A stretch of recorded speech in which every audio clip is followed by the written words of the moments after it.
नमस्ते, I am Deepali Goyal. स्वागत करती हूँ आप सभी का टारगेट गुरुकुल पर। तो स्टूडेंट्स, जैसा कि लास्ट वीडियो में मैंने आप लोगों को बीएससी बायोलॉजी के एंट्रेंस पेपर के प्रीवियस ईयर क्वेश्चंस करवाए थे, तो उसी सीरीज़ को मैं आगे ले आई हूँ। ठीक है, ये पूरी की पूरी सीरीज़ मेरे पास इस पीडीएफ के अंदर टोटल हमारे पास 95 क्वेश्चन हैं। I think approximately overall 95 question हैं। तो हम जल्दी जल्दी इन्हें खत्म करेंगे। 30 क्वेश्चन हमने लास्ट वीडियो में कर लिए थे 10 मिनट के अंदर अंदर। देखो, मैं चाहूँ तो लंबी वीडियो भी बना सकती हूँ, लेकिन लंबी वीडियो यानी कि बोर हो जाते हो आप लोग। 10-10 मिनट की वीडियो देखो in the gap of 15-20 minute, तो आप लोगों का पेपर भी सॉल्व होगा, आप लोगों को क्वेश्चन समझ भी आएंगे और आप लोगों को स्ट्रेस भी नहीं रहेगा। ठीक है, कि एकदम से बहुत सारा पढ़ने को मिल गया। तो इसीलिए थोड़े थोड़े क्वेश्चंस, लेकिन इन द गैप। ठीक है, तो अगली 10 मिनट जल्दी से वेस्ट नहीं करते हुए क्लास शुरू करते हैं, ताकि 10 मिनट में हम ज़्यादा से ज़्यादा क्वेश्चन कवर कर पाएँ। ठीक है, तो पहला क्वेश्चन है हमारे पास आज की क्लास में, species living in different geographical area are called. भिन्न भिन्न भौगोलिक भागों में रहने वाली प्रजातियां क्या कहलाती हैं? तो ऐसी स्पीशीज को एलोपेट्रिक प्रजातियां कहते हैं। क्या कहते हैं? एलोपेट्रिक।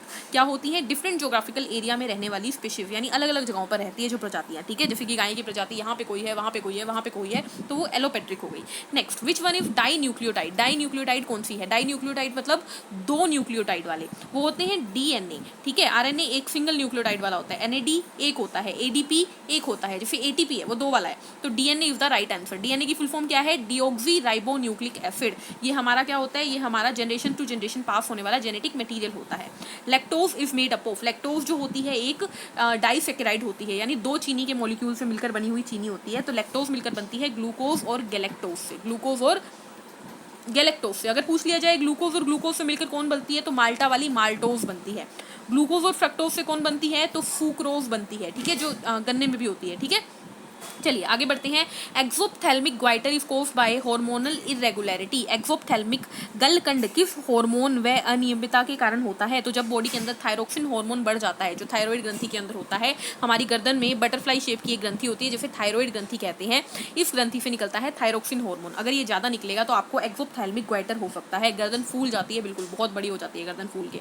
ठीक है, अगला question, amniota group belong to. Amniota group amniote वाले जो कि होते हैं रेप्टाइल्स एवं मैमल्स, यानी सरीसृप, पक्षी एवं स्तनी, यानी कि हम पक्षी और जैसे छिपकली वगैरह हो गई, सांप वगैरह हो गए, वो सब। ठीक है, अगला question, question number 36, in which of the following disease worm female is viviparous. ठीक है, यानी कि फीमेल जो है वो विविपेरस है। तो आपको याद रखना है फिलेरिया वोम। फिलेरिया वोम जो होता है वो विविपेरस होता है। Genetic engineering requires an enzyme. Genetic engineering में कौन सा एंजाइम चाहिए होता है? अपेक्षित विकर है। तो लाइपेज नहीं चाहिए होता, लाइपेज लिपिड की डाइजेशन में चाहिए होता है, प्रोटीएज प्रोटीन की डाइजेशन में चाहिए होता है, अमाइलेज स्टार्च की डाइजेशन में चाहिए होता है। आंसर है रेस्ट्रिक्शन एंडोन्यूक्लिएज। ये एक ऐसा एंजाइम है जो कि किस में काम आता है? जो कि हमारे जेनेटिक इंजीनियरिंग में काम आता है। इसके अलावा आपको कंफ्यूज करने के लिए दिया गया है स्टूडेंट, लाइपेज की जगह होता है लाइगेज।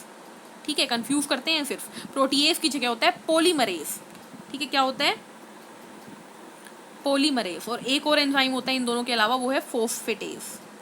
तो चार एंजाइम जो कि जेनेटिक इंजीनियरिंग में काम आते हैं वो कौन कौन से हैं? पॉलीमरेज, लाइगेज, फोस्फेटेज और restriction endonuclease. Clear?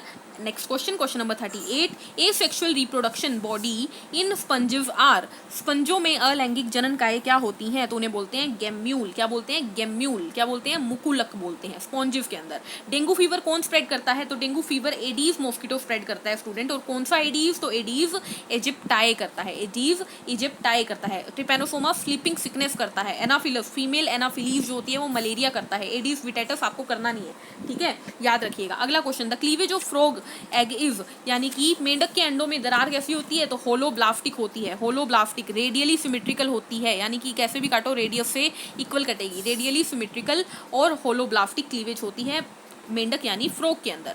Next question, the inner most layer of the microsporangium is. Microsporangium की अंदरूनी भित्ति क्या होती है? टेपिटम, जो कि न्यूट्रिशन देती है। टेपिटम जो कि न्यूट्रिशन देती है। एपी मतलब बीच वाली, एंडो मतलब अंदर वाली, मिडल वाली।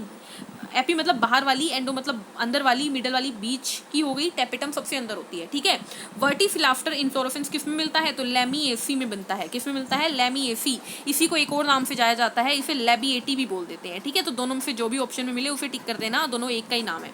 नेक्स्ट क्वेश्चन आ जाता है हमारे पास, just a second, yes, question number 43, the precursor of indole 3 acetic acid यानी IAA का प्रिकर्सर कौन है? ट्रिप्टोफैन होता है इसका प्रिकर्सर, IAA का। Next, the hormone which is not a growth inhibitor यानी ग्रोथ को रोकता नहीं है, इनमें से कौन? तो डोर्मिन ग्रोथ को रोकता है, एब्सिसिक एसिड ग्रोथ को रोकता है, इथाइलिन ग्रोथ को रोकता है।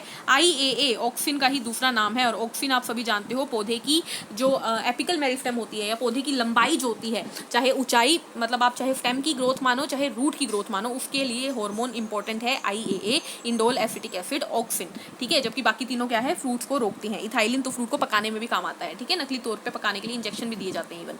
नेक्स्ट, क्लव यानी कि जो लौंग होती है, एक आम तौर पर प्रयुक्त मसाला मिलता है, कहाँ से मिलता है हमें? फ्लावर की बड से मिलता है, फूलों की कली से मिलता है हमें लौंग, ठीक है। अगला क्वेश्चन, क्वेश्चन नंबर 46 हमारे पास है, which one of the following is defined as ecological state of a species being unique to a specific geographical location, यानी कि वह स्पीशीज जो कि एक ही लोकेशन पे रहती है। इनमें से कौन यह परिभाषित करता है कि प्रजातियों की परिस्थितिकी स्थिति विशिष्ट भौगोलिक स्थान के लिए विशिष्ट होती है? तो ये होता है स्टूडेंट कौन? Endemic species, endemic species. Next question, what is dash is the example of XC2 conservation? XC2 होता है सीड बैंक, बीज बैंक, XC2 कंजर्वेशन का एग्जांपल है। बाई कोलेट्रल वस्कुलर बंडल किस में मिलते हैं? तो बाई कोलेट्रल जो संवहन बंडल हैं वो हमें मिलते हैं किसके अंदर? ये हमें मिलते हैं स्टूडेंट्स मालवेसी के अंदर। किसके अंदर? मालवेसी के अंदर हमें, सॉरी, कुकुरबिटेसी के अंदर मिलते हैं। किसके अंदर? कुकुरबिटेसी के अंदर मिलते हैं, ठीक है। अगला क्वेश्चन, कैस्पेरियन स्ट्रिप कहाँ पे मिलती है? तो एंडोडर्मिस के अंदर, जो एंडोडर्मिस होती है अंदर वाली लेयर होती है उसके अंदर कैस्पेरियन स्ट्रिप होती है। विच of the flowing growth hormone produce apical dominance यानी कि ऊपर से ग्रोथ को कौन करवाता है? लंबाई कौन बढ़ाता है? तो अभी भी बताया था, ऑक्सिन, जिसे IAA भी बोलते हैं, वो करवाता है। इथाइलिन फ्रूट्स को पकाने में काम आता है, ठीक है। तो जिसने भी गलत किया हुआ है ये। Next question, question number 51, the production of secondary metabolites require the use of, secondary metabolite के उत्पादन में किसका प्रयोग होता है? तो सेकेंडरी मेटाबोलाइट जो होता है सेल्फ सस्पेंशन का प्रयुक्त होता है, यानी सेल को रोक दिया जाता है तो सेकेंडरी मेटाबोलाइट बनते हैं। Synthetic seeds are produce by the encapsulation of somatic embryos with, synthetic seed यानी कि कृत्रिम बीजों का उत्पादन कैसे होता है? तो याद रखिएगा, कृत्रिम जो सीड होते हैं उनका उत्पादन होता है कैल्शियम एल्जीनेट से, लेकिन कैल्शियम एल्जीनेट ऑप्शन में नहीं है तो sodium alginate will be the right answer. Law of thermodynamics किससे रिलेटेड है? एनर्जी के लॉ होते हैं, ऊर्जा के लॉ होते हैं, ठीक है। अगला question, enzymes are the polymer of, enzyme क्या होते हैं? प्रोटीन ही होते हैं, और प्रोटीन किसके पॉलीमर होते हैं? अमीनो अमल के। अमीनो अमल मिल के प्रोटीन बनाते हैं, और एंजाइम भी प्रोटीन से ही बनता है। Which one of the flowing is an electron carrier in ETS यानी इलेक्ट्रॉन ट्रांसपोर्ट सिस्टम में इलेक्ट्रॉन का कैरियर ग्राही कौन होता है? तो याद रखिएगा वो होते हैं साइटोक्रोम, या फिर आपको ऑप्शन में साइटोक्रोम ना मिले तो COQ मिलेगा, यानी कोएंजाइम Q, कोएंजाइम AQ नहीं, कोएंजाइम Q या साइटोक्रोम, कई बार CYTC यानी साइटोक्रोम C भी लिखा हो सकता है। ये है हमारे electron carrier. Next question, prokaryotic cell के अंदर क्या नहीं होता? अभाव होता है किसका? ऑल ऑफ द अबव, ना उनके पास न्यूक्लियर मेम्ब्रेन होती, ना न्यूक्लियोलस होता, और मेम्ब्रेन बाउंड ऑर्गेनेली भी नहीं होती। राइबोसोम होता है, वो भी 70S प्रकार का, याद है, जैसे कि एग्जांपल हो गया पैरामीशियम। द वर्ड क्रोमोसोम किसने दिया? वर्ड क्रोमोसोम दिया था वाल्डेयर ने। किसने दिया था?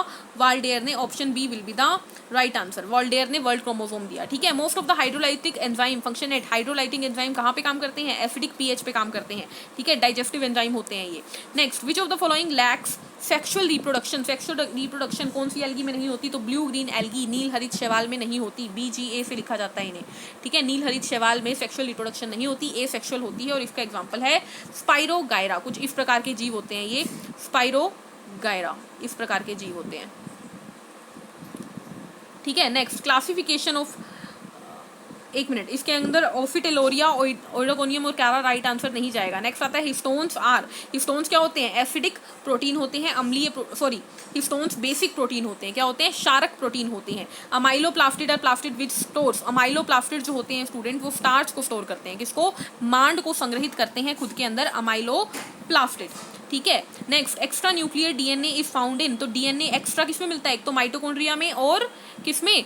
क्लोरोप्लास्ट में। माइटोकॉन्ड्रिया और हरित लवक के अंदर हमें एक्स्ट्रा न्यूक्लियर DNA मिलता है, और खुद के राइबोसोम भी मिलते हैं, इसीलिए ये सेमी ऑटोनोमस होते हैं, यानी कि खुद को भी अपने आप को डिवाइड भी कर सकते हैं और अपना प्रोटीन भी बना सकते हैं। क्रोमोसोम की टिप को क्या कहते हैं? क्रोमोसोम की टिप को टीलोमेयर कहते हैं, ठीक है। और आज का आखिरी क्वेश्चन हमारे पास, question number 65, ligase an enzyme is used for, ligase जो होता है वो चीज़ों को जोड़ने के लिए काम आता है। क्या जोड़ने के लिए? स्ट्रैंड्स ऑफ डीएनए, यानी डीएनए के छोटे टुकड़ों को जोड़ने के लिए काम आता है लाइगेज। ठीक है, 4 एंजाइम बताए थे, लाइगेज, पॉलीमरेज, फोस्फेटेज और रेस्ट्रिक्शन एंडोन्यूक्लियेज। ये चारों के चारों जेनेटिक इंजीनियरिंग में काम आते हैं। ठीक है, तो इसी के साथ आज की क्लास को यहीं पे खत्म करते हैं। नेक्स्ट क्लास में मिलेंगे, बचे हुए जितने भी क्वेश्चन है हमारे पास, आई थिंक 30 क्वेश्चन बच गए, यस, वो कंप्लीट करेंगे। ठीक है, केमिस्ट्री के क्वेश्चन भी हो जाएंगे उसी में और बायोलॉजी की भी हो जाएंगे। ठीक है, मिलते हैं नेक्स्ट सेशन में, तब तक के लिए पढ़ते रहिए, मुस्कुराते रहिए, खुद का ध्यान रखिए और take care. Thank you, bye bye.